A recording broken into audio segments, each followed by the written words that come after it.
Yeah, so the cars featured on MTV's Pimp My Ride didn't really have a warm, fuzzy, happy ending like the show made it seem. At least that's what a lot of the participants have said over the many, many years since the show aired. There's also a really great Huffington Post article that came out 10 years ago, and they call out a ton of issues along with a lot of untruths with the MTV show. Many of the car owners have come out to say that the show actually ended up taking out a lot of the things that they put in. The person recalls they had a pop-up theater that MTV ended up taking out because they said it wasn't street legal. MTV once put in this robotic arm that was to be controlled by a computer, but it ended up just being a robotic arm in the car with wires. One time, LED lights were installed in the car's chairs. However, the owner couldn't even use them because they got too hot. Once put a cotton candy machine in a trunk. However, the trunk couldn't close with the top of the cotton candy machine on it, so you basically couldn't use it. And some of the things that they added to the cars, like LED screens, only worked on the day of filming. Another major complaint from the show was that they didn't actually work on the mechanics of the car. One person says after their car was pimped out, it ended up blowing out. The car needed a new muffler, but they ended up putting in an exhaust pipe, so it made it seem like the car was supposed to make that sound. MTV has also been accused of exaggerating the damage to cars. They would remove paint and do things like that to make the car seem worse than it really was. And because this is reality TV, there was also a lot of fabrication with storylines. The house that they surprised participants in allegedly wasn't even their homes.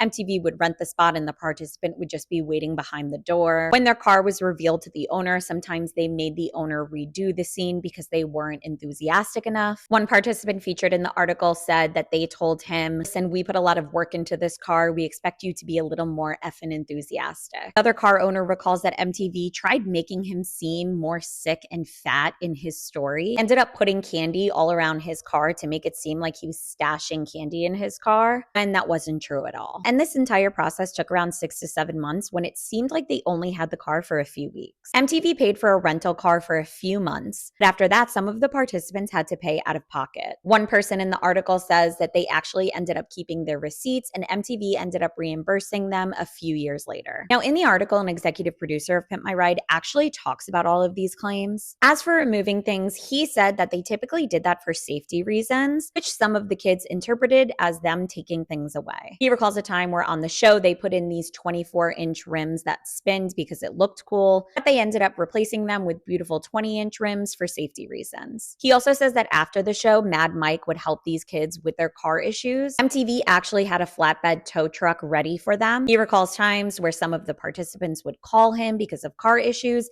and he would head over there to help them. He also says that a lot of the cars were just so old and rusted that they would have mechanical issues regardless of how much work they put into it.